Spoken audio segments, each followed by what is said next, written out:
A very good afternoon to everyone, and welcome to the third webinar hosted by the Grant Thornton not-for-profit and CSR team.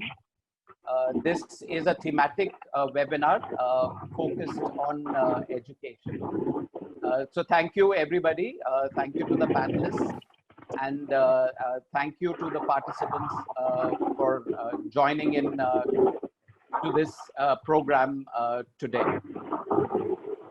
As a brief introduction and as a context, let me tell everybody that actually the COVID-19 health pandemic has actually affected many lives and many children and many families. And as such, many of the growth attributes and growth parameters have actually been left aside. And education has been one of them. Many families are now just struggling getting a meal, and education is far behind or far at the corner of some of their minds. To combat some of the sudden school closures which have actually happened due to the lockdown, many of the private institutions have immediately set into place online classes, etc. However, it is really the marginalized who suffered. There is really this knowledge gap. They do not really have access to some of the technology, and many of us fear that because of this knowledge gap, they might drop out from education forever. So it is really at this particular time that we need to sort of reinvent the models and reinvent ourselves. And to talk about some of the challenges and potential models that can work for us, we have with us a very eminent panel to discuss this topic. This eminent panel actually needs no introduction. However, I will introduce them very briefly and then talk a little bit about the program flow today. So let me start with Mamta. Mamta, welcome. Mamta is the Chief Executive Officer of Bharti Foundation, which is the philanthropic arm of Bharti Enterprises. Mamta comes with over 27 years of development sector experience. She has been on the board of Resource Alliance UK and facilitated by the Honorable President of India among the top 100 women achievers of India. She has also been awarded with the Karamveer Puraskar. So welcome, Mamta, and thank you so much. You are the inspiration behind us having the webinar today. So thank you so much. I would like to introduce our next panelist, which is Rumi. Rumi is the leader, strategy and new initiatives, and is heading the CSR function for IBM India and South Asia. Rumi has over 18 years of experience working on strategic priorities of sustainable social impact. She has been instrumental in designing many of the flagship programs that IBM is known for, including the STEM for Girls program. And prior to joining Rumi, prior to joining IBM, she was a senior vice president at the NASSCOM Foundation. So welcome, Rumi, and I think our chat helped, and you so kindly consented to join the panel today. Thank you so much. Our next panelist is Matthew Joseph, and Matthew is the country director at the American India Foundation. Matthew has over 23 years of experience working with not only the development sector, but also the private sector and the government sector as well. Prior to being the country director at the American India Foundation, he has been the country director at Pathfinder International's India office, the country director for Nutritional International. He has also been the regional director for Population Services International and at NACO. So welcome, Matthew, and thank you for taking out time. Sonali, thank you so much, and a very nice and bright backdrop, which I think would be cheerful and would be lovely for all of us. Thank you so much. Sonali is the Managing Director of Sesame Workshop India. Prior to Sesame, Sonali was a director with Dasra. And prior to that, she was the India country head for Breakthrough. She also sits on the board of Plan International and is a proud recipient of the prestigious Nari Shakti Puraskar, awarded to her by the Honorable President of India. So welcome, Sonali. As far as the flow goes today, basically, we will have each of the panelists make a small presentation to talk about their organization and the work that they are doing to set a context. We would also request the panelists to talk a little bit about how COVID and the lockdown has created further challenges, within their programs. Post that, we will, have a host of questions, which, in the form of a panel discussion. And towards the end, we will have a small Q&A session, time permitting. So we are at 3:40 right now, and we hope to wind up at 5 p.m. today. So welcome all, and I will request Mamta to start with her presentation. And I will request, Abhishek to put the presentation on for everybody's benefit. I don't know how many of you know about Bharti Foundation. Today, I'm here as a person who is very connected with what's happening in the villages, what are teachers doing in the villages, not only in our schools, and I'll talk about it, but also in government schools, bringing some of the issues that are being faced, and really inspiring story of, I think, potential of humanity, that how people on the ground are actually pulling themselves together, how are they thinking creatively, bravely, to make sure that things go well for our children. So quickly about Bharti Foundation, we have over 190 schools in the villages. These are primary schools, some of them are elementary, and we have 5 senior secondary schools also. What you see on the left-hand side is one of our small schools. These schools are for underprivileged children. Not only we don't have any fees, but we make sure that be it notebooks, textbooks, midday meal, uniform, pencil, crayons, anything that a child needs is given by us. So we've kind of made sure that there isn't any, so to say, an entry barrier for a child to come and attend school. Our school program started in 2006. It's been now 14 years now. And these 14 years have taught us a lot. We have experimented, we have done well, we have failed, we have learned from our failures, we have picked ourselves again, we have experimented, we've learned a lot from other NGOs, we've learned a lot even from government schools. This school's journey has actually told us it's very easy to say quality education. It's very difficult to deliver that consistently in every classroom on every single day.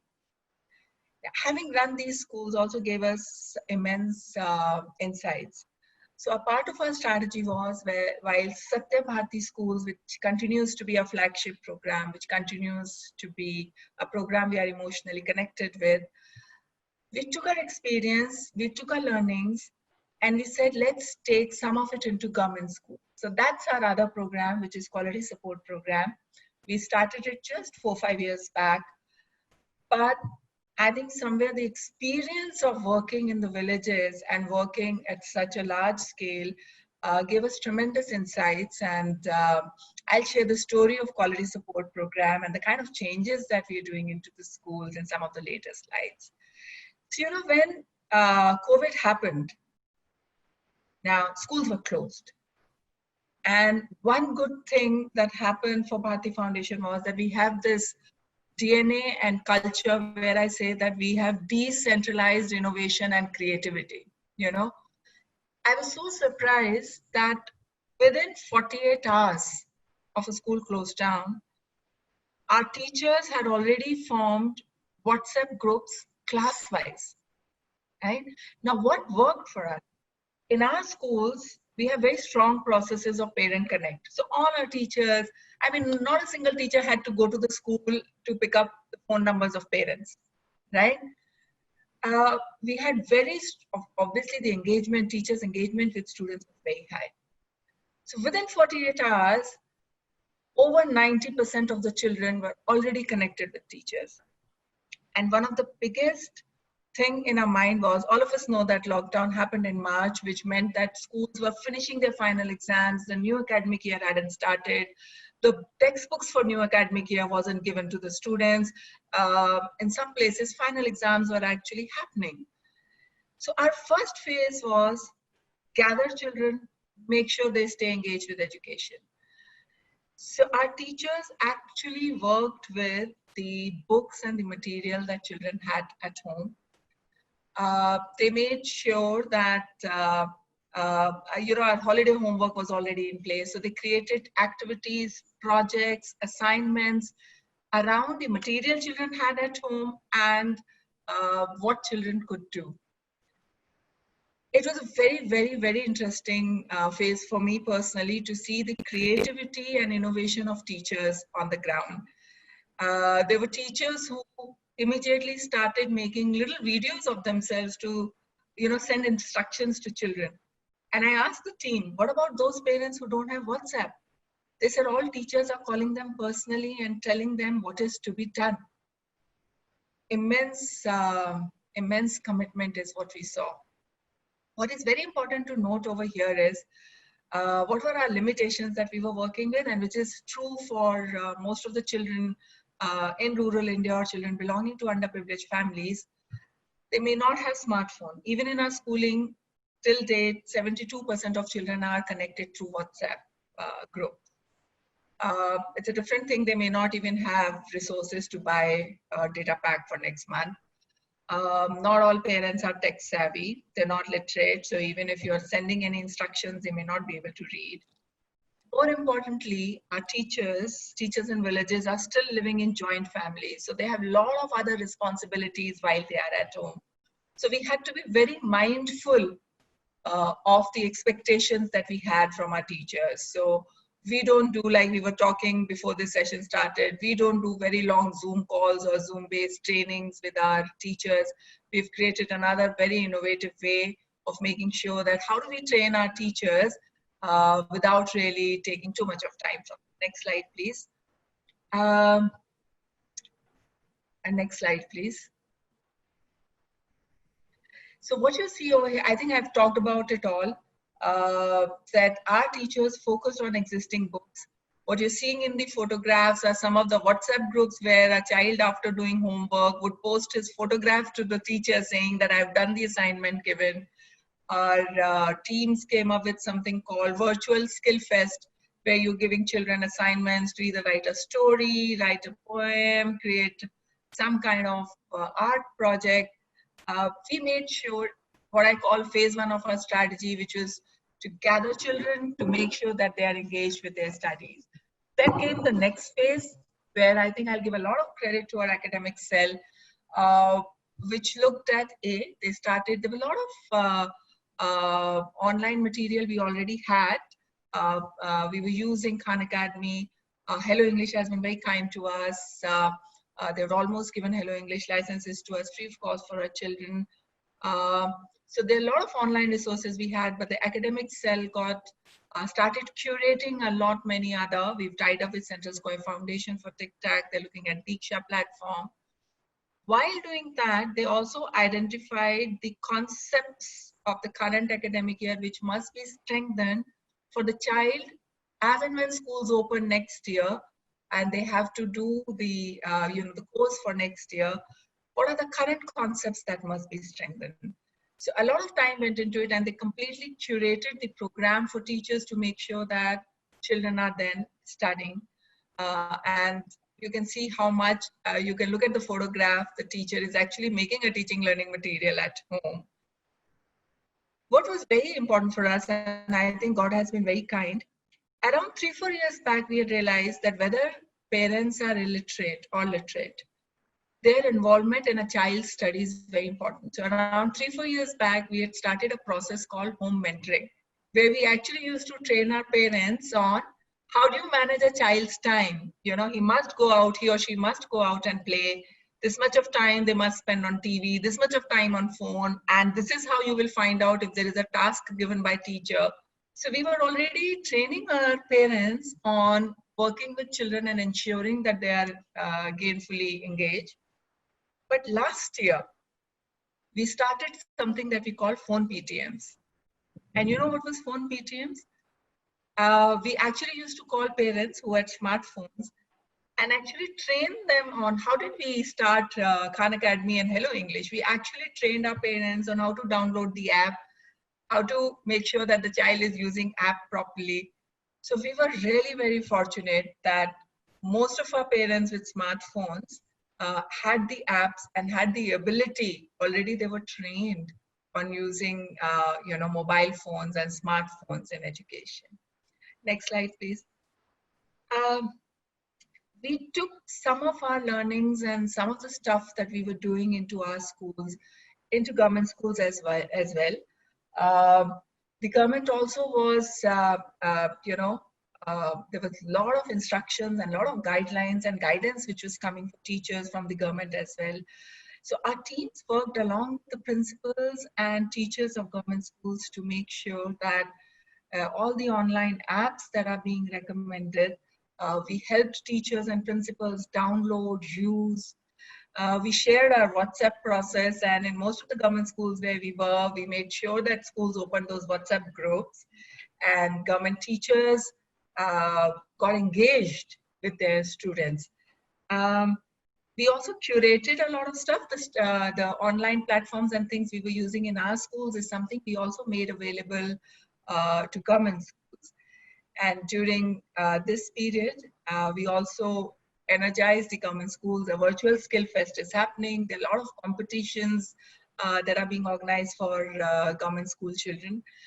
So just really sum up my presentation, last 3.5 months, I have actually seen teachers rise up to the challenge of COVID. There's a lot of talk around teachers are not trained on how to use virtual pedagogy. They don't know how to take classes online.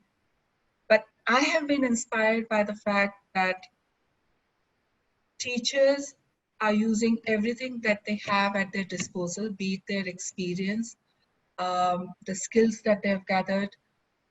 They are driven by the fact that students, they should reach out to students and make sure that their learning shouldn't stop.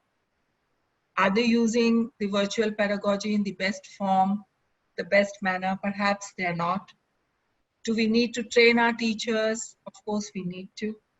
But for the time being, whatever that I have seen on the ground, there are many inspirational stories that we can learn from.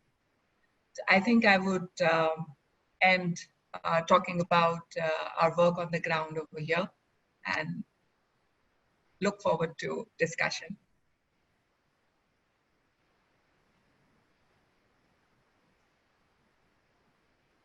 I think that was like truly inspirational and has set the tone for the discussion. It's really nice to hear that teachers are rising up to the occasion, etc. And there is work being done on ground and lovely work at that. So that's really wonderful. I'd like to invite Rumi next to give us some background about what IBM is doing and to share with us, a short presentation.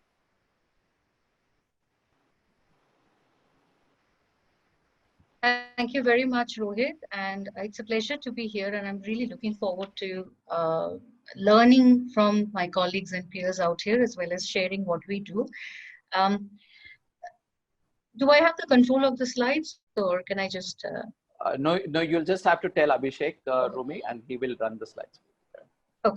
So the next slide.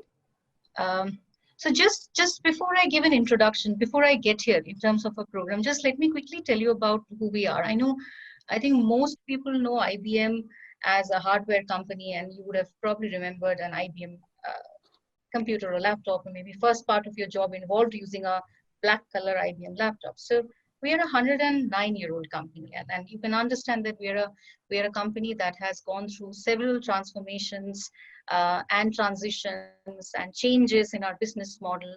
And these are all important because it also affects the way we do, especially in the case of IBM, which is we just turned 109-year-old yesterday. So that's a fairly long time to be around.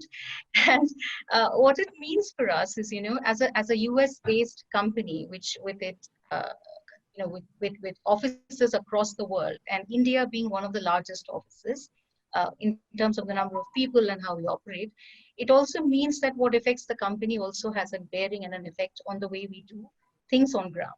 Now, for IBM and as a function, CSR was a lot about community efforts and environmental efforts and a lot of work on ground. And this has been inclusion and diversity, inclusion especially, from the very beginning. But CSR as a function came into being about half a decade ago, about 50 years ago. And in India, we had started operating CSR as a department within the company in 2001. Now, globally, the large part of what we do stems from our philosophy that, we are here to solve the largest problems in the world, and we do so by using our technology, our skills, and our people. And this is a clear differentiation from the way perhaps CSR is seen in many cases. For us, what matters is where we can make an impact, where IBM's skills and our forte can really come in play, or where we can really engage on the ground using our skills, using what we know or what we can do better. Globally, our focus has always been around lifelong learning. How do we foster lifelong learning for learners? And in India, we have streamlined that across a set of 4 or 5 initiatives that look at education and skills and employability continuum. So we work primarily between the mid-school and the high school in the public school system, the government school system. And we also have a lot of work done in the ITIs and the vocational space, and then undergraduate colleges. Again, these are non-engineering colleges, which means students who are who are enrolled in commerce courses or arts courses. Most of it is a non-technical courses. So the idea that we have is that when we look at learning, when we look at education, we look at how do we build skills and build competencies and build that knowledge and that base that can help a learner as they move forward gain more skills that can help in a more sustainable livelihood in the future. Now, we all know that 90% of the jobs of the near future actually is going to be impacted by technology. So our strong belief is that we start those foundational skills building, not when they have crossed 18 years and are joining a 3-month skills program, but in school itself.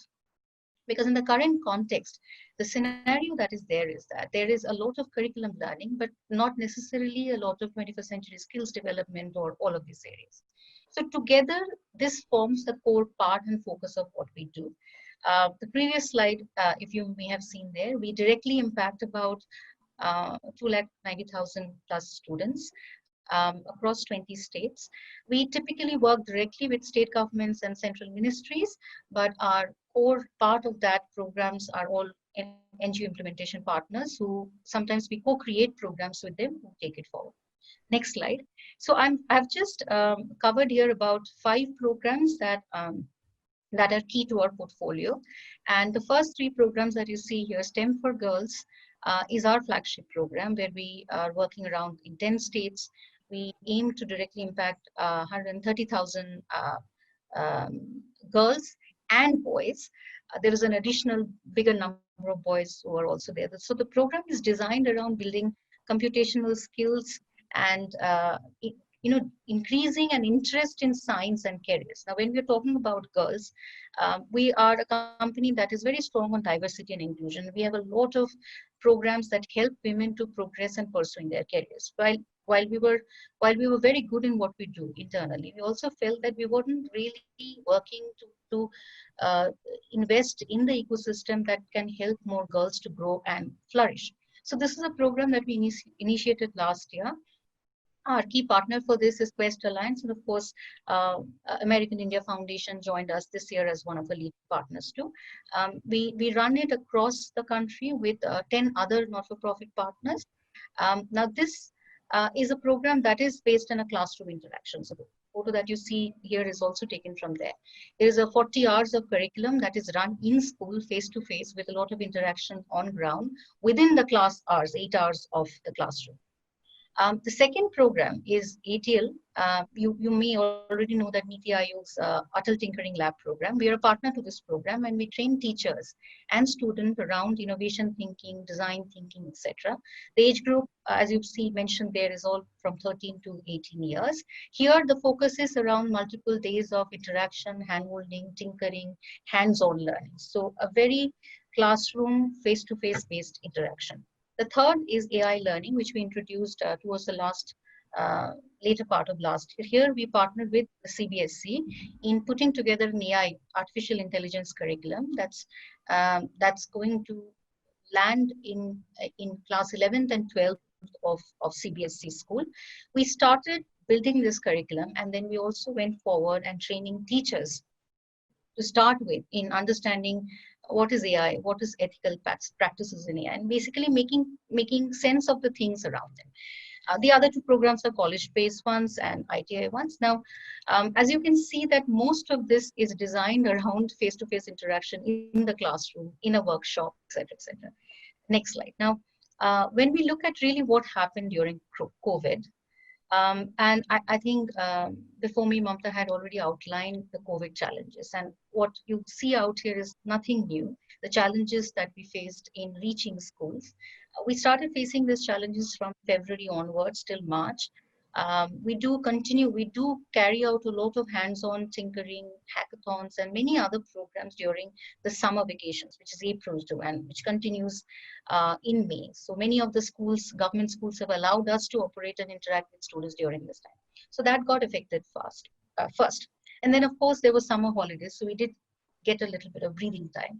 But the challenges were at many levels. The challenges were at the level of a student teacher.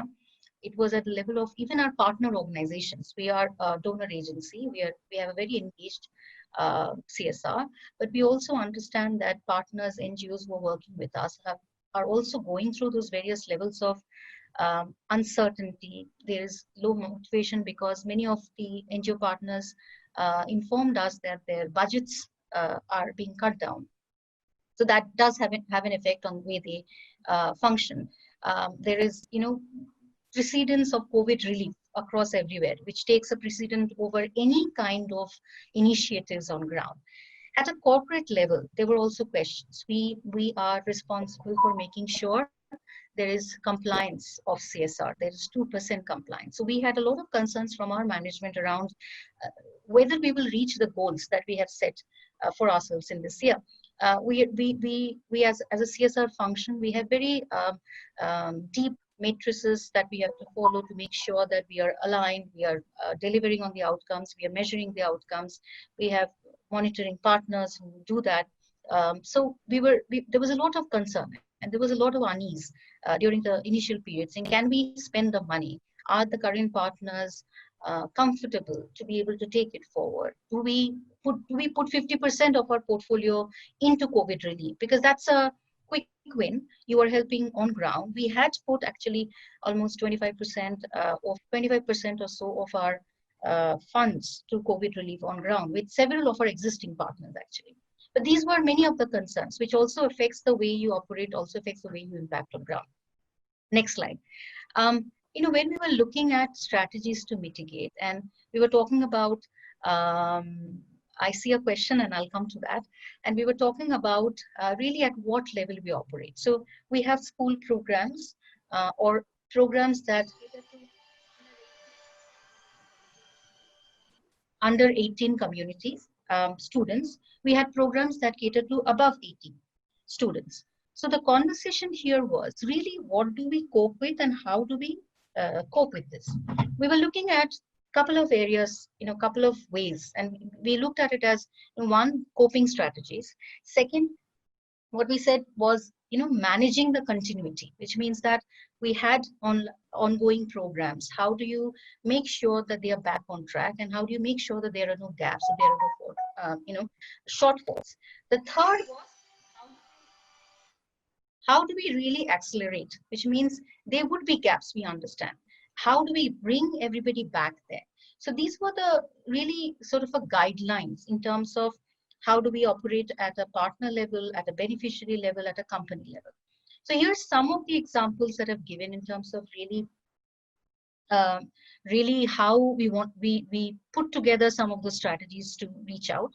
At a system level, at a program level, we started quickly re-engineering to say, well, what were those critical elements that we had to deliver, that we had to make sure that we had engagements planned that could ensure there are no gaps and we are able to move forward. We had to look at the system level. Since we work with the government at the center, at the state level, we also wanted to keep the channel of conversation open. Sometimes there were solutions, sometimes it was just talking about what is the next step. So sort of discussing, engaging, making sure that we are aligned. At a beneficiary level, I think our experiences were very similar to, I'm sure, what my colleagues out here will talk about. A very holistic engagement at a HM level, at a school level, at a teacher level, and at a parent level. Thankfully, we a part of our programs, for example, in STEM for Girls, also included engaging the parents from the very beginning, or engaging the teacher, engaging the principal, engaging the education officer, district education officer. So we started reaching out to them, making sure that we are all aligned.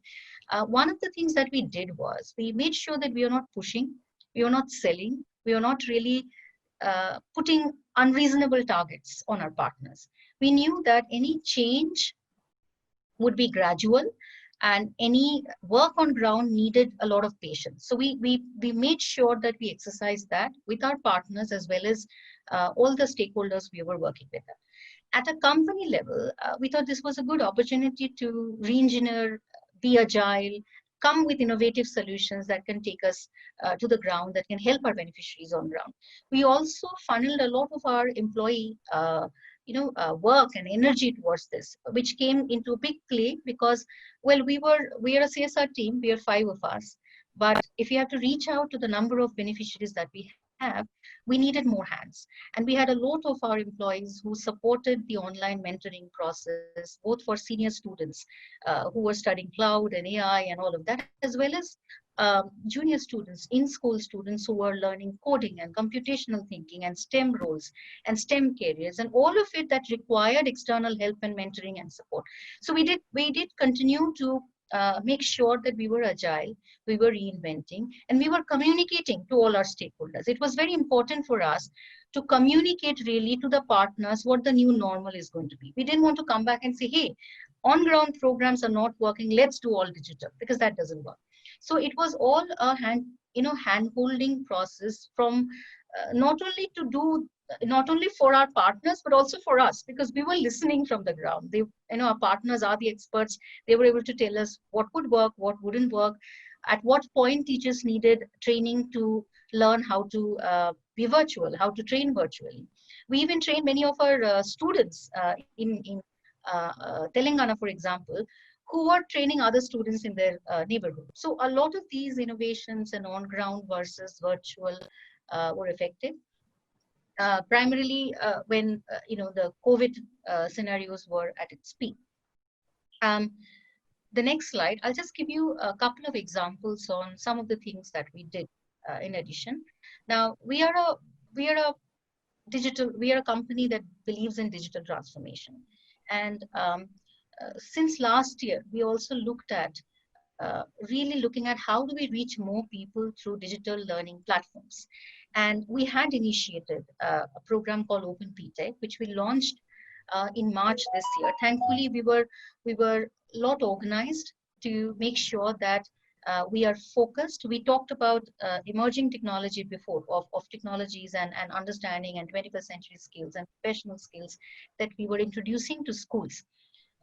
We put a lot of that up on Open PTech very fast, and we have hours and hours of learning available there, which is on a self-learning mode, very easy English. We plan to make it into 11 Indian language in the next 6 months or so.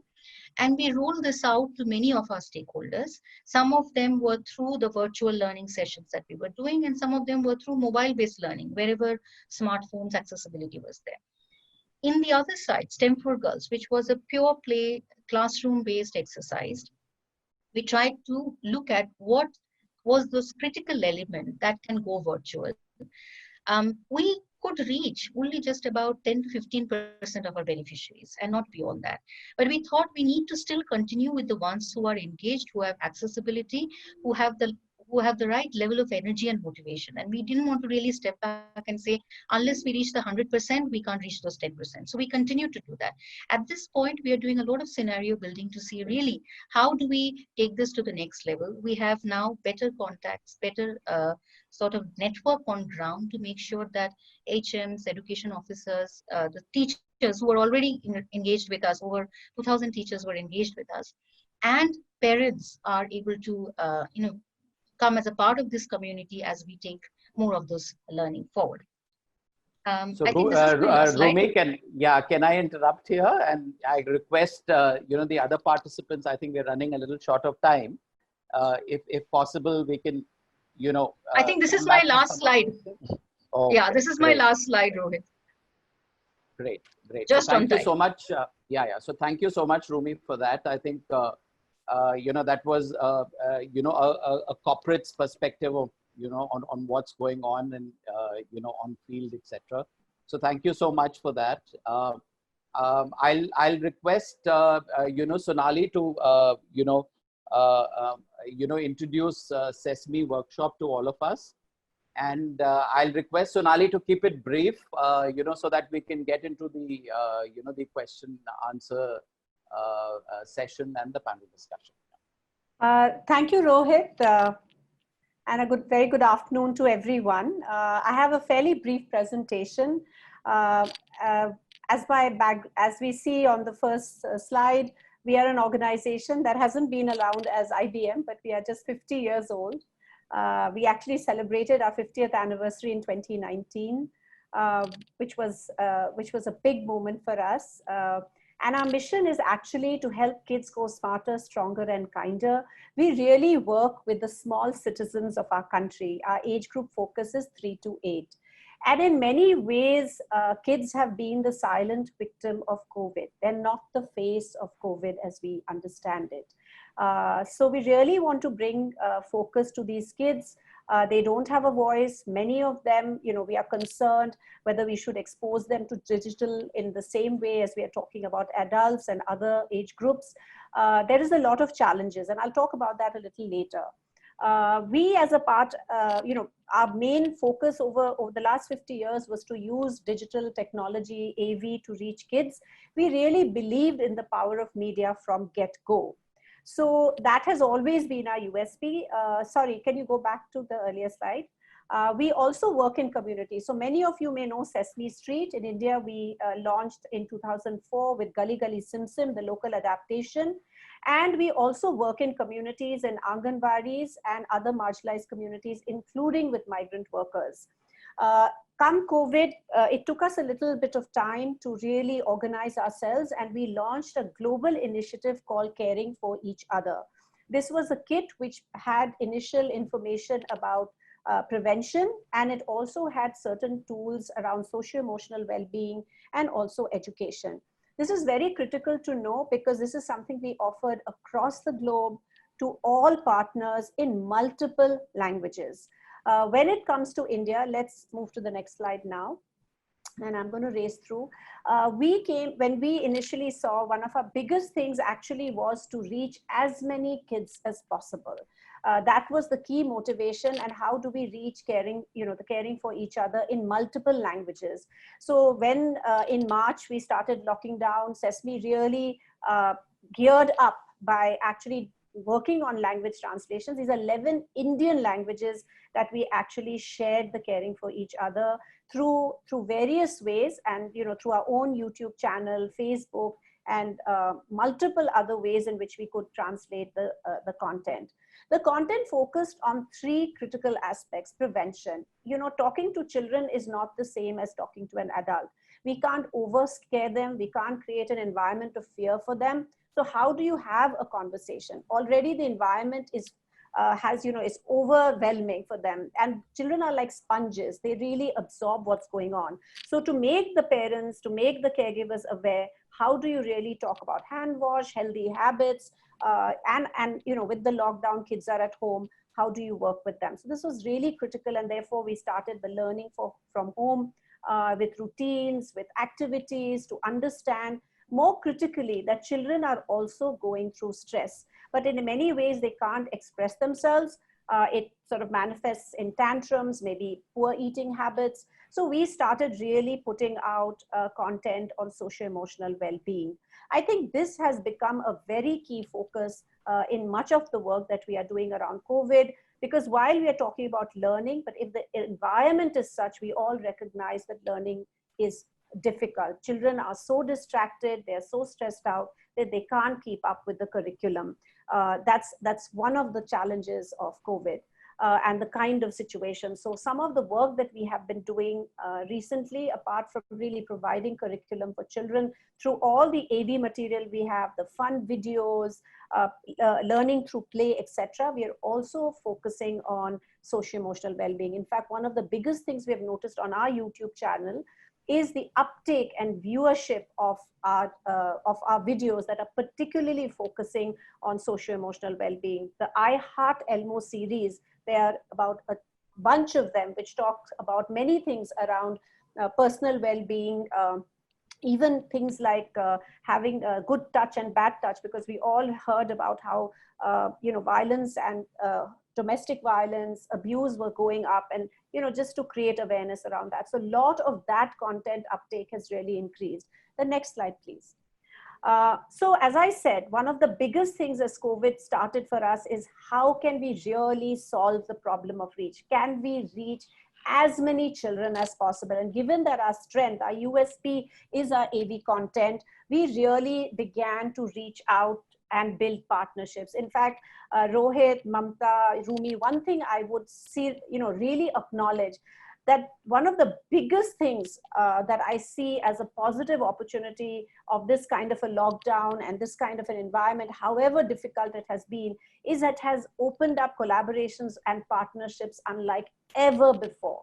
I mean, these are just a handful of partners. On the screen, we have built in 3 months' time, 40 partnerships, yeah, which have enabled us to reach, I mean, these are some of the numbers you're seeing on the screen.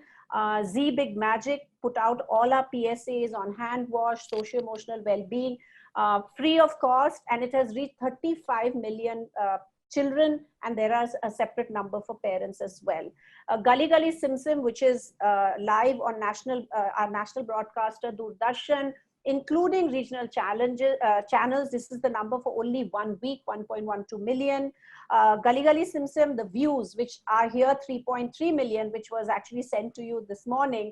But today evening, we have a fresh number, 5 million views. So actually people are coming to these, and you all spoke about smartphones, but those kids who are not being reached by smartphones, whose parents don't have access, we are actually going through partnerships like Gramvani, IVRS, community radio.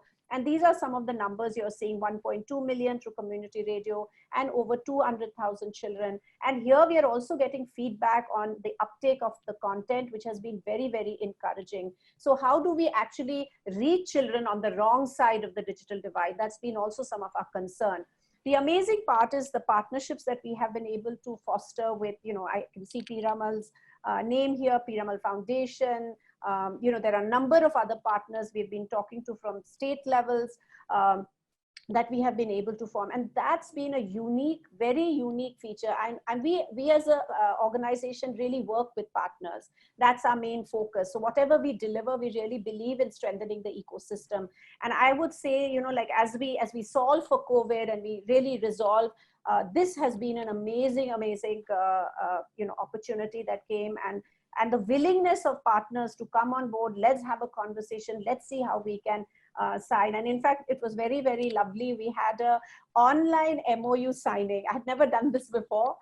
So we were actually doing an online, the MOU was ready. So we did a send button to each other, and we did like things like this. And at some point we felt that why is it important? It's to just motivate the team to feel that these are milestones they are achieving. It was really amazing. The name of the government, I mean, we are partnering with UP government, with Maharashtra government. There are a number of government partnerships that we have sort of gone into partnership, which allow us access through Diksha app, through the WhatsApp groups that are there. The Maharashtra partnership has been super unique because not only is Gali Gali Sim Sim on DD Sahidri, but with every episode we have some unique lessons which are being pushed through the WhatsApp groups via the teachers every day to parents. So that's really, we are seeing like this kind of a connection between television and mobile-based technology.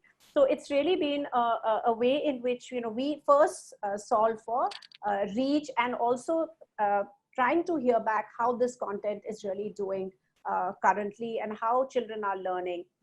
So that's the big thing, is to, and I'm already seeing questions that what about kids who don't have smartphone, therefore the community radio, therefore Gramvani, therefore IVRS, and even the NGO partners. It's a mix of in community and digital. Saying that, I think there's just one last slide on this deck, and it will not surprise you. It is a thank you slide. I really kept it short, Rohit, and hopefully through the question answers I can talk a little bit more. Thank you so much. In fact, I think a lot of the questions I have for all of you, you have answered during your presentations, etc.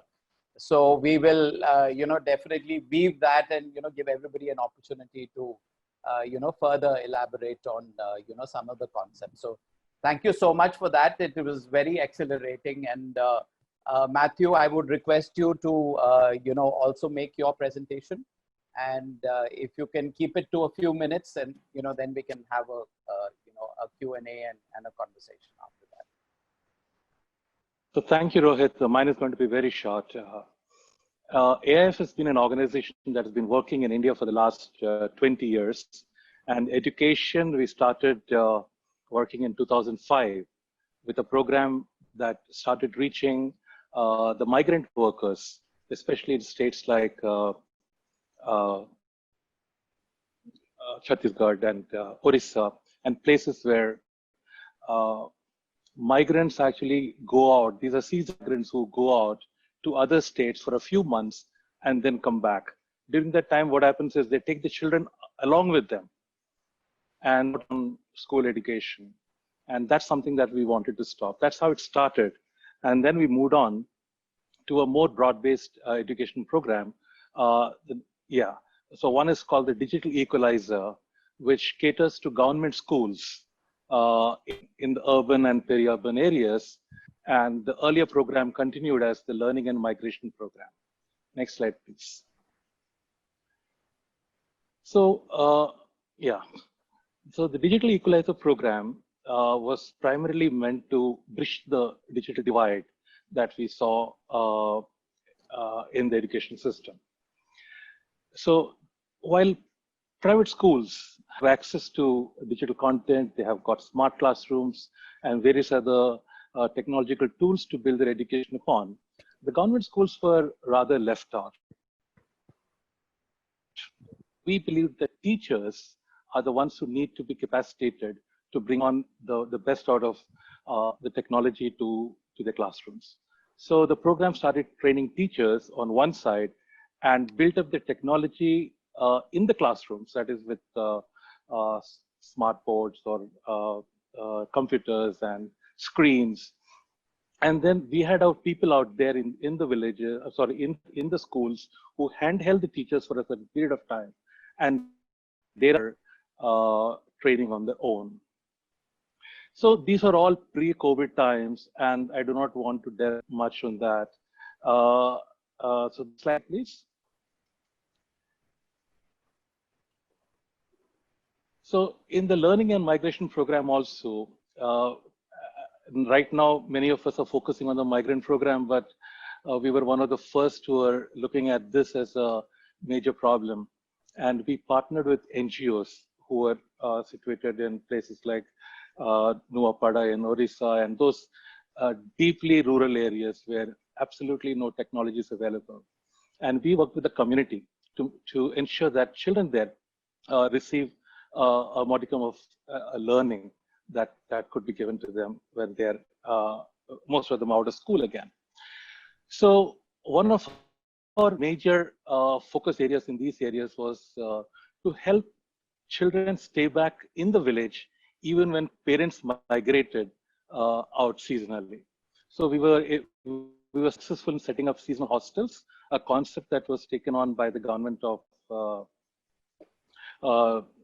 initially and thereafter by many governments. So students stay back in the villages while parents migrate and then come back. So when the COVID pandemic hit, it was kind of sudden for us, and honestly, we was prepared to handle that pandemic. And almost like 1.5 million schools and 10 million teachers and almost 250 million children were left at home. They had no access to school, no education.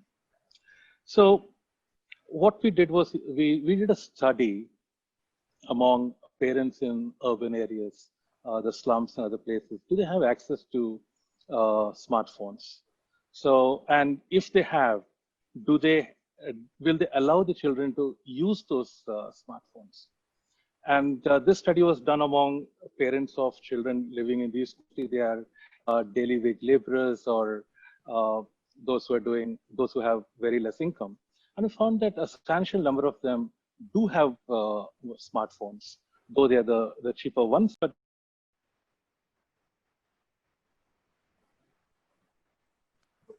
told us that the parents are willing to let children use their smartphones for learning. So that study is on our website, and you can access it. But it gave us a lot of hope that we could reach out to students in the lockdown period. And we did. We set up about 1,000, around 850 to 900 WhatsApp groups, and directly reached about 20,000 students during that period. Then the huge migration issue happened, where lakhs of people were started moving out from urban areas, and children started going out of school, out of those areas, and a new challenge started presenting itself, which is education does not stand high in the priority of people who are migrated or who have faced all those issues in migration, where food, health, these became the priorities, and education probably is one of the last priorities on their minds as we speak. So we started working with those NGOs who were partnered in these states where these are the source geographies that the migrants have gone back to. Started several programs, certain activities like mobile libraries, where books and small equipment like short books and pencils and erasers, all those were distributed among the villages out there. And volunteers who started going to those homes, and in a very COVID safe manner with all the masks and social distancing, they started teaching students in those communities. So it is more of a community intervention than an AIF one, which we supported. So when we started off working in education, there are basically many issues that happened even before COVID came in, like lack of quality education was one of it. the educational divide was, the educational digital divide was very high between government and private schools. Resource constraints were already high, especially in the government schools, where basic infrastructure was not there. Schools were not working the way they're supposed to. And both teachers were highly qualified. The motivation levels were quite low in most of these schools.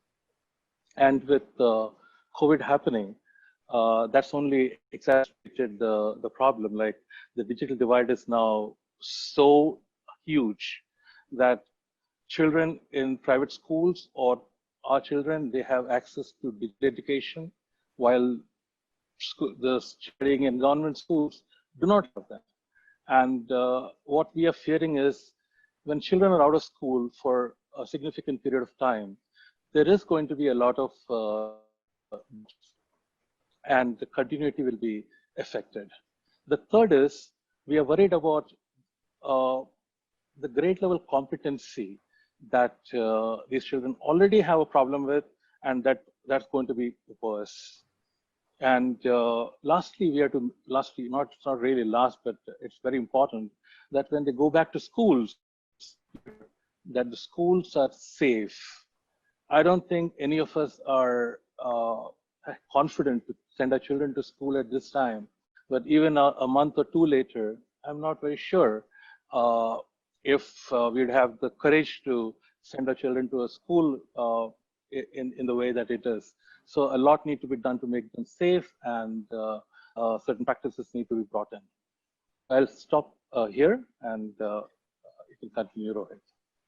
Great. Thank you so much, Matthew. I think we've got some very, very interesting insights, across the spectrum of age groups and geographies, etc. Mamta, I'd like you to, I know you have focused on giving us the inspiration that teachers have actually stood up to the test within the Satya Bharti schools, etc. In today's times, can you share with us some more successful case studies of how you've been able to counter some of the challenges? I know there are many problems, and we've deliberated on some of these problems, but a couple of more positive case studies from you would set the tone before we start with the other questions. So, while I know that I focused a lot on Satya Bharti school teachers, and everybody in Bharti Foundation is very emotionally engaged with our own schools and with our own teachers, but I must put on record that I've been equally inspired by what government school teachers are doing. So let me share a few stories with you. I talk to 7 or 8 teachers, a few students every week from the ground, and also teachers, because just trying to get a sense of their emotional well-being, where teachers are, where children are. So these teachers are teachers, they are village girls and boys, right? And so there's this teacher telling me, ma'am, I did not have a video making app, so I downloaded it. And to hear it from one of my village-based teacher, I said, you knew how to look for an app? So she said, madam, there are these kind of phones which automatically have, they can make video, but I had this phone. I was so impressed, so I asked, there were 7, 8 teachers. So I said, tell me, if 2-3 years back, if COVID hadn't happened, and I had told you, we will all shift to technology, and this is how we will teach, and during summer holidays, and you people will make videos, they all started laughing. They said, ma'am, we would have told you it is not possible.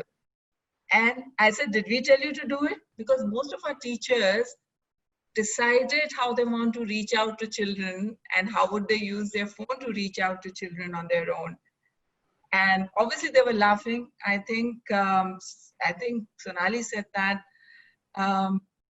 somewhere COVID is making all of us reach deep within and to find that extraordinary potential that we have. I'll share another story, and this is something that I heard on a webinar from one of the education secretaries. I don't know whether it was Madhya Pradesh or Jharkhand, but it moved me.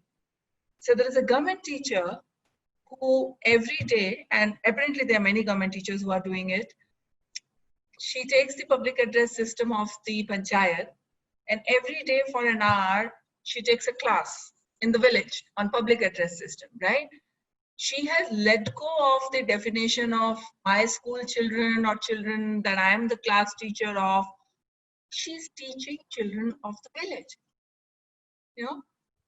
And I know of many teachers who, when they're finding out that there are people who don't have grains in the house, they're talking to sarpanches and they're making sure that the poor people in the village are getting grains.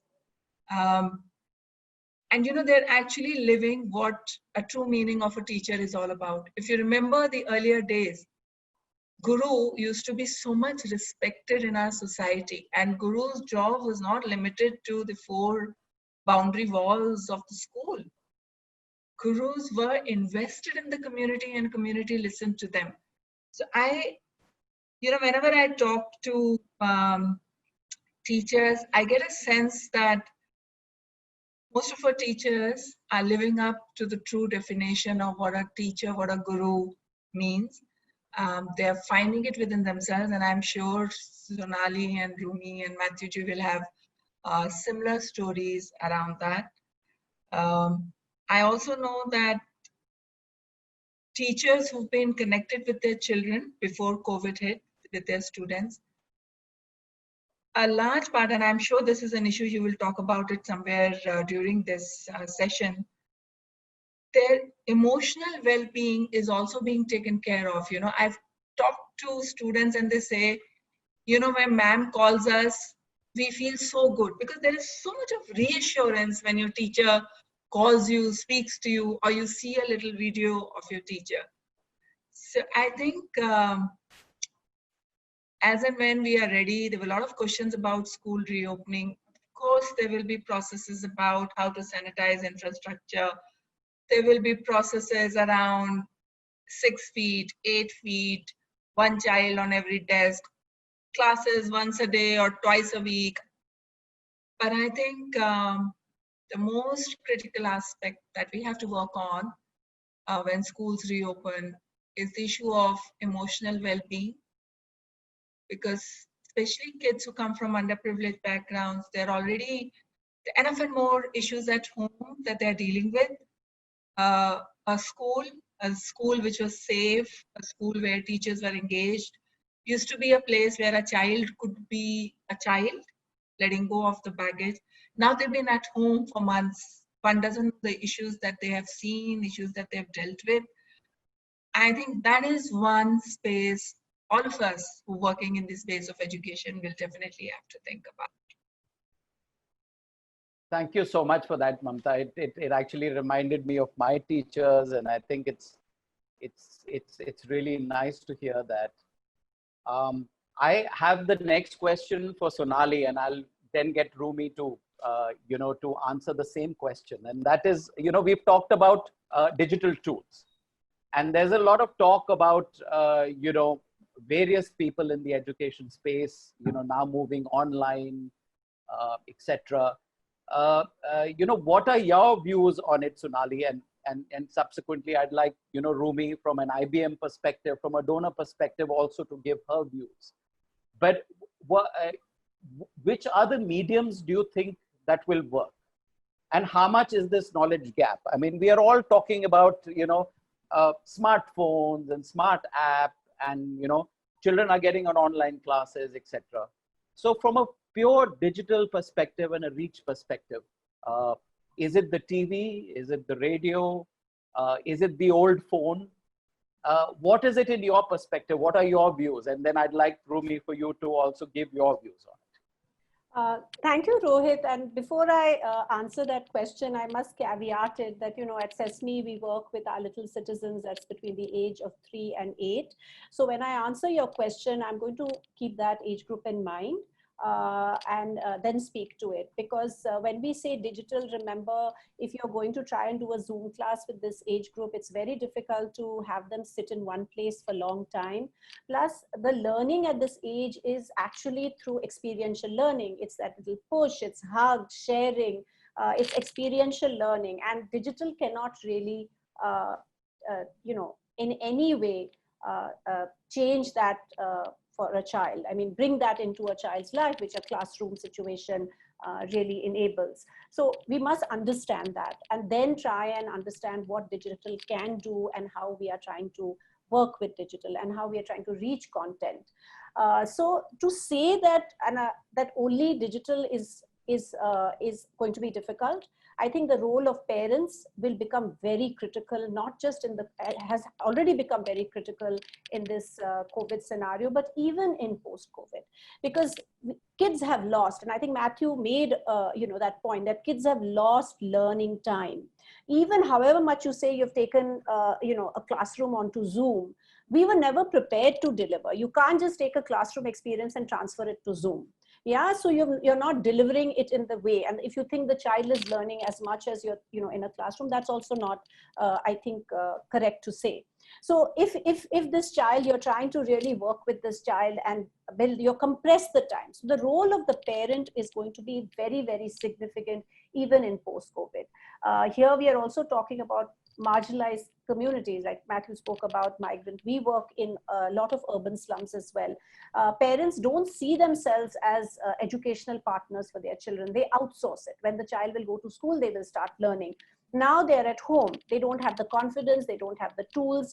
Many of maybe higher socioeconomic, folks from there may be better able to teach their kids, but often folks who are, from low resource communities, they are not able to do that. So how do you equip them? How do you provide them the tools in a situation like this, which will allow them to play with their children through playful learning, teach them? I think that's a very big factor that we must understand. So what I'm trying to say, Rohit, is to sum it up, is that while technology has definitely helped us reach, TV for children is still the biggest medium. There was a very interesting article by Brookings that said that in a time where a country like India, where we must recognize the digital divide.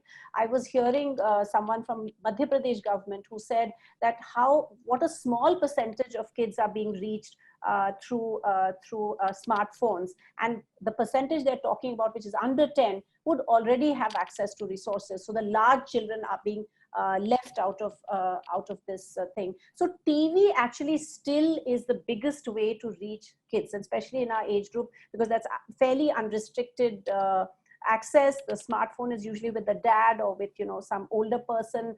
Again, the fact is that we don't know whether we can, when it comes to the bandwidth issues, whether a parent who is also struggling to get information will share it with their child. So TV still remains the largest way of reaching kids. Radio also has been identified, and then again, All India Radio, is it Gram Vani, IVRS, this is something that will bridge the digital divide.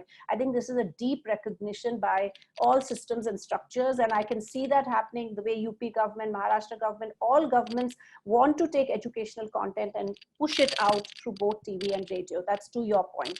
The role of parents will become very significant, because they will have to supplement the kind of work that teachers are doing to help the child cope up.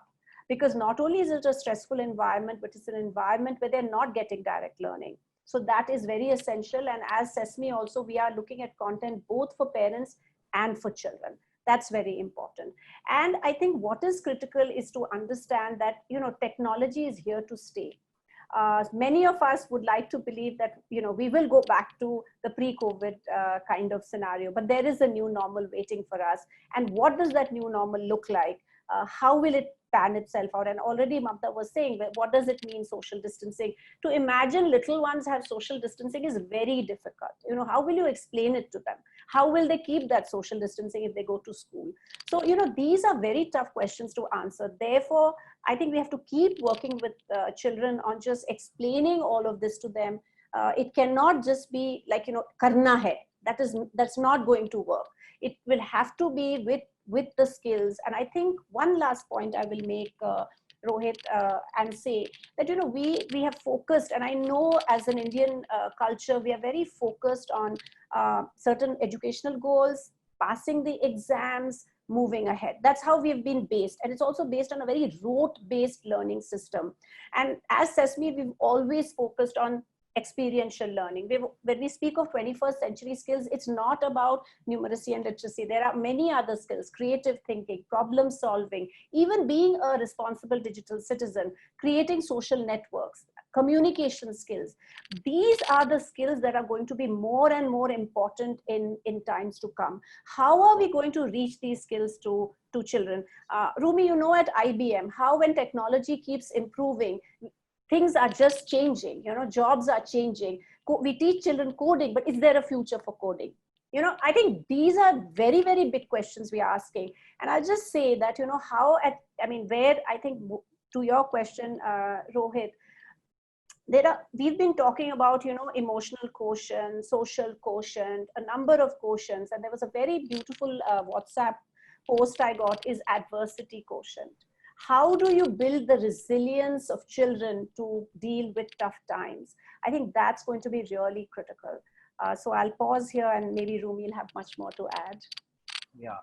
So Rumi, I think you'll give a different perspective to, I mean, maybe you can focus on the different age group as well. Because I know if you look at, you know, say classes 8th and above, etc., you know, maybe the access to technology or the absorption of say online classes. So in your view, you know, if you just maybe change gears on the age group, do you have a counter view to Sonali, and do you feel that perhaps a tablet and online learning vis-a-vis the television or the radio could bridge that knowledge gap to a large extent? First, I have to say that, Rohit, I agree with most of what Sonali has said, almost all of what Sonali has said in the context that she is building. I wanted to pit you against each other on a lighter note. That's not going to happen because we admire. Yeah. Now we admire how what the Sesame Street, for example, has achieved so far, and there's a lot of learning and lessons. On a lighter note, of course. But you know, the thing that we have realized, and again, as I said, we are still learning. So one of the things that we pride ourselves in is agile learning. So agile learning is a piece that we also want to take to our learners. Now, just taking a step back, couple of things that we have learned is that one size fit all doesn't work at all. Second is, you know, when we look at really what would work on ground, we often see it as what would work on ground with the set of beneficiaries that we are working with. In our case, that's still not the universe. That's less than 0.2% of the total population. Like, we're talking about 3 lakhs. We're talking about 5 lakh maximum. That is practically nothing as compared to it. So when we look at what are the ways and access and methods and strategies and channels to reach out, we always know there is a multi-channel approach. It's not a single channel approach.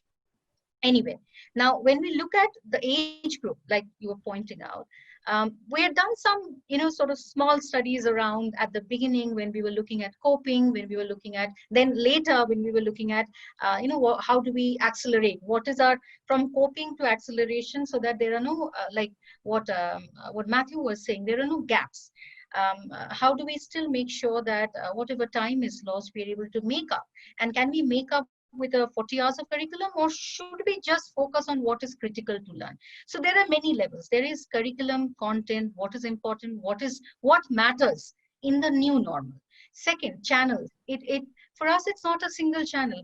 I mean, we Rajasthan, for example, when I've visited the schools, interacted with the principals, the teachers, students, they are unbelievably high-spirited. You know, especially in girls' school that you do. And when you think that, well, there is so much of social challenges around there, and then you ask them, well, what do you have a phone? Do you have a smartphone? How many of you? Hands go up. And they say, well, what do you get a phone? And then they say, what do you do with it? TikTok, you know, TikTok. So you will understand that there are access to TikToks And because they do TikTok, so how long do you do it? Well, my mom allows me to use it for 40 minutes, 45 minutes, 1 hour. So there are different levels of access, there are different levels of exposure, and there are different um, levels of frameworks that exist there. So what we have found is that, for example, we have ITI students who are 17-year-old, right? But they have joined ITI for a skills training program, and they are within an institution umbrella. And we have a, when we started the communication with them, we run a 2-year diploma course with them in the classroom, which had to look at interim plans of virtual. And to our big surprise, we found that students were figuring out how to get together as groups of 50 to go through a 45 hours of conversation around cloud. Then we had to look back and see, well, what are our 17-year-old, 16-year-old, 14-year-old doing in schools? How do we reach them? Like I mentioned before, another second learning that we had is, even within a 4 lakhs, 5 lakhs or 2 lakhs, let's say core population that we wanted to reach, we could reach in the coping period, interim period, just about 10 to 20% of them. But that 10 to 20% of them could help us actually build our model of outreach, could help us do this quick agile learning processes to say, well, does it work on ground? If it doesn't, is it scalable? For example, and I always thought a 3 example or a 5 example is an anecdote. It is not something that is a cookie cutter that can work, or it's not something that can even, let's say from a 5, can it scale to 100 kind of scenario. For example, during the COVID period in April, way back in April, and I participated in a couple of these sessions, we are in Telangana, we are working with the social welfare department, residential schools. Now, when we say residential schools, there is an assumption that the computer lab is reasonably better equipped and students get more access to the lab compared to the Department of Education schools, where access is limited to the school hours. We had a number of kids who had a lot of challenges in learning, in motivation, in accessing and all of that. And we all do non-curriculum content, right? Critical thinking, logical thinking, agile learning, making sense of the place, computational thinking, not necessarily learning an application to code. But all of that, within that period, we found that there were girls who had a different level of enthusiasm to learn and teach. So they came and approached our teams and said, we know how to teach people how to use Scratch. Again, it's a tool, but it took them, these are 15-year-olds who are saying, I know how to use Scratch. So they took us by surprise and said, well, show it to us. And they got access to one teacher's system and sat down there and showed us that they can run a half-an-hour session on Scratch. So we said, okay, let's experiment with it. So we reached out to everybody and we got 150, 60 plus people who are on a very similar WebEx, Zoom, one of those platforms like this. And we had this girl who took, it was supposed to be a 40 minutes of session, 1.5 hours, she went on explaining how to use the tool to this set of 150 plus people who has never touched Scratch. So from a half an hour, 40 minutes of introduction, it became a complete hand-holding session for a 14-year-old interacting with mostly adults faces, So those were revelations for us, that we, and half of the things I could not understand because it was in, Telugu.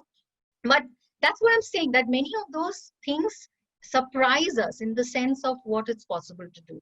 So, as a takeaway, like for example, if you say which channel, I would say TV, yes, absolutely. But you have to have broadcast content available and ready with you to do. We are also experimenting with looking at the STEM for Girls core content to see if it can run on video broadcast in partnership with NCERT, etc., etc. But if we don't have ready broadcast content, then the step from face-to-face content to converting into a broadcast content and then looking at broadcast hours.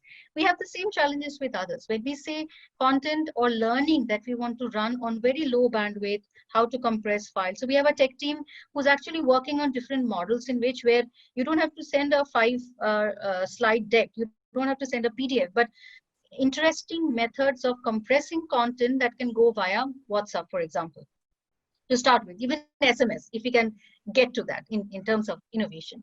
But we're also looking at, well, if you have to say run an online session with smartphone, it's not that simple either.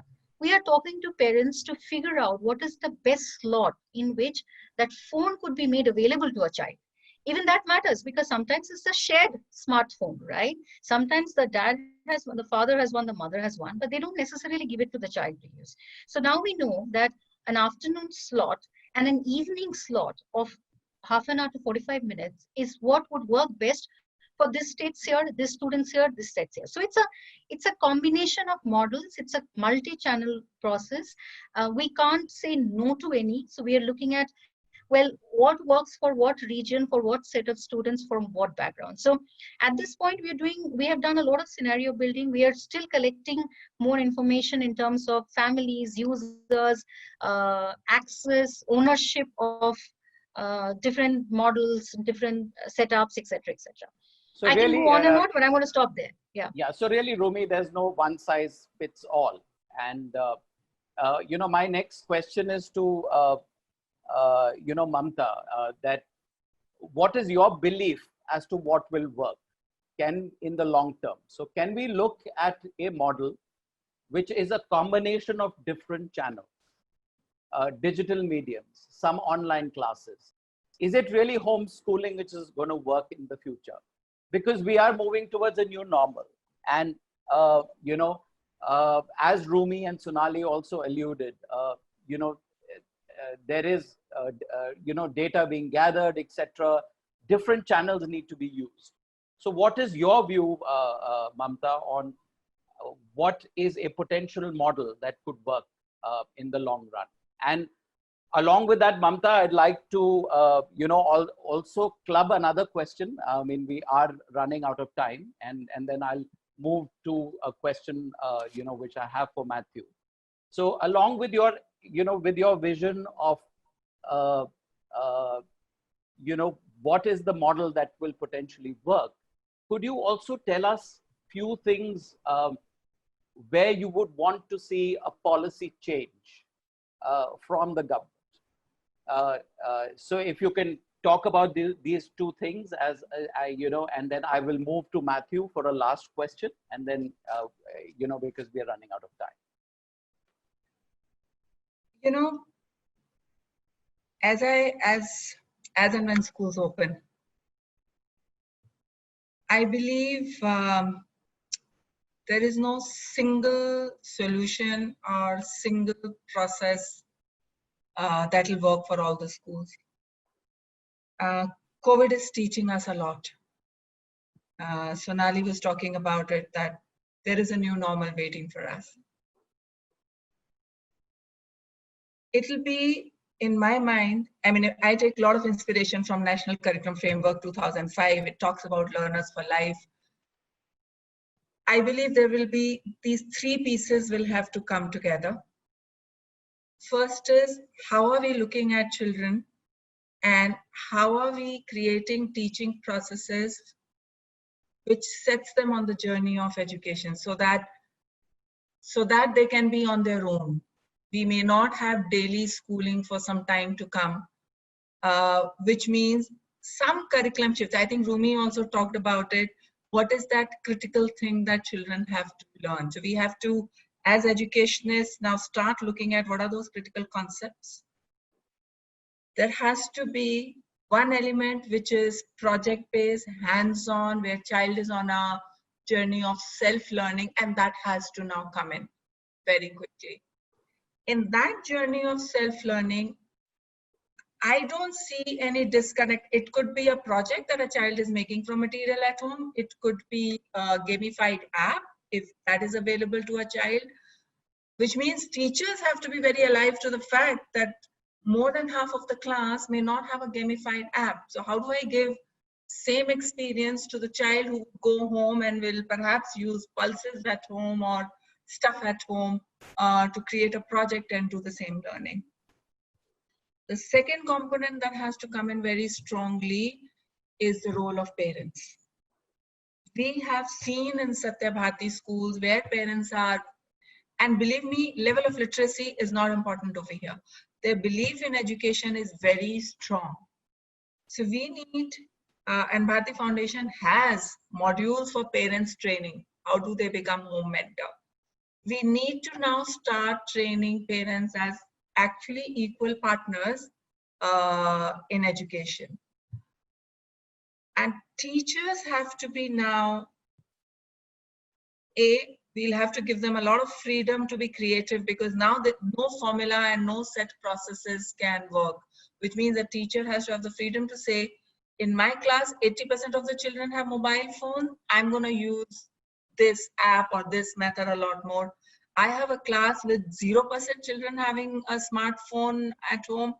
I will depend a lot more on this methodology. We'll have to train our teachers to be academic leaders now. Many of them already are. We'll have to appreciate their creativity.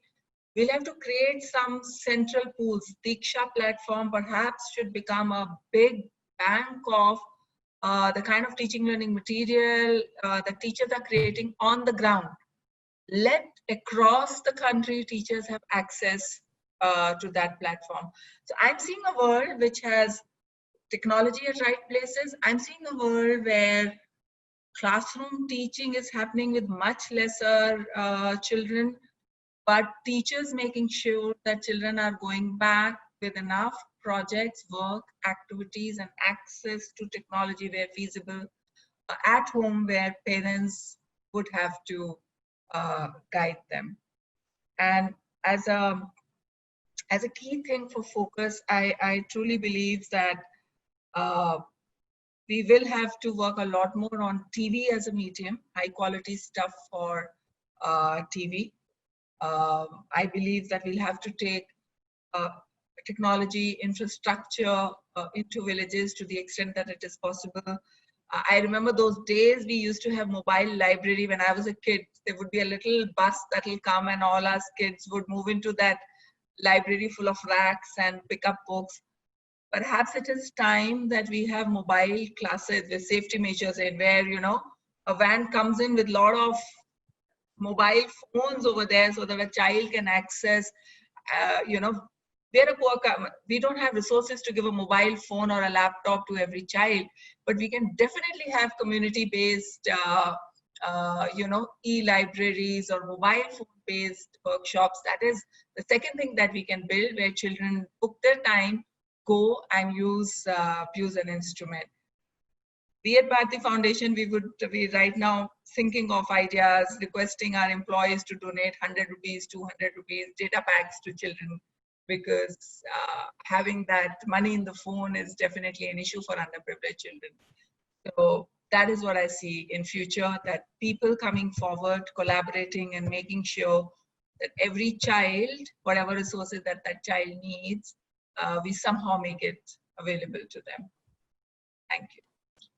That was so wonderful, Mamta. Thank you so much. And Matthew, you know, I would like to ask you that, you know, there have been a lot of challenges that COVID has, you know, brought, and rather it has increased the basket of, you know, challenges, you know, which we have as a country.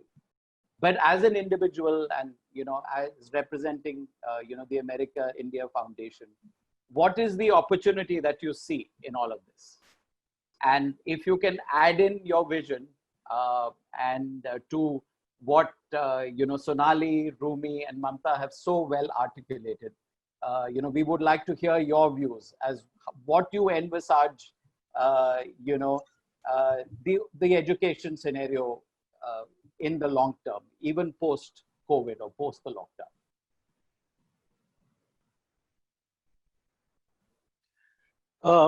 Rohit, while there has been a lot of disruption and problems that came up due to COVID, I also see an opportunity for the education system to revamp itself to a new normal.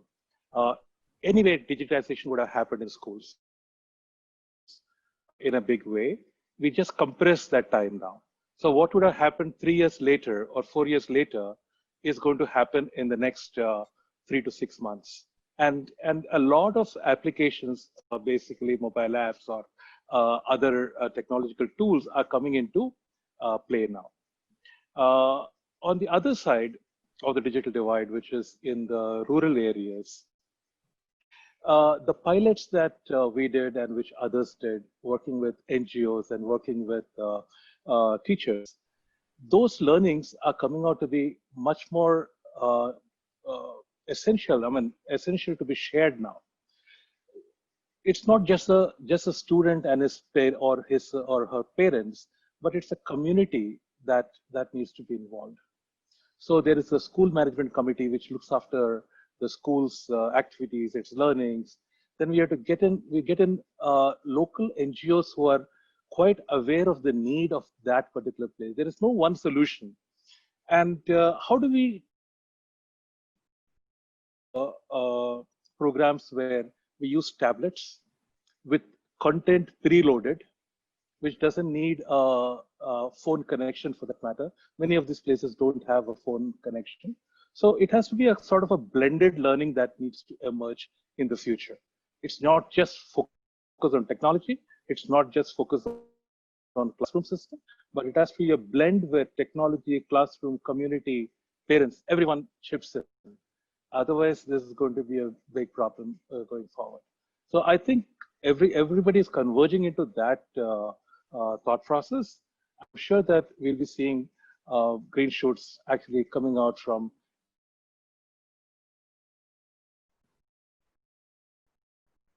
different programs. So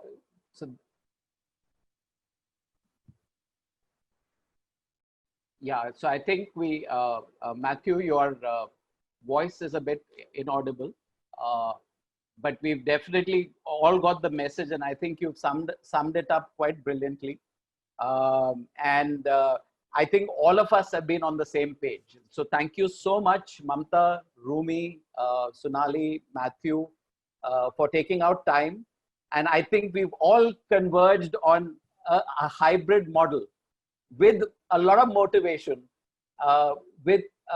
amongst all in the ecosystems. So parents, students, teachers have all to come together, be more motivated, and make do with whatever tools that they have. And we've got to keep providing them with these additional tools in a hybrid manner. So there's no one size fits all. And I think we've all, come from very different backgrounds and represent, very different segments of the society. But I think we've all really converged, on a common message. And so thank you so much for all your time. I think it was a wonderful, wonderful discussion. And it was great, to get to know about all the beautiful work that, your organizations are doing. And we hope to connect with you once again. Thank you on behalf of Grant Thornton and all the participants. Thank you, Rohit. very Thank much. you so much. Thank you. Thank you very much, Rohit, everyone. Thank you so much. Bye-bye.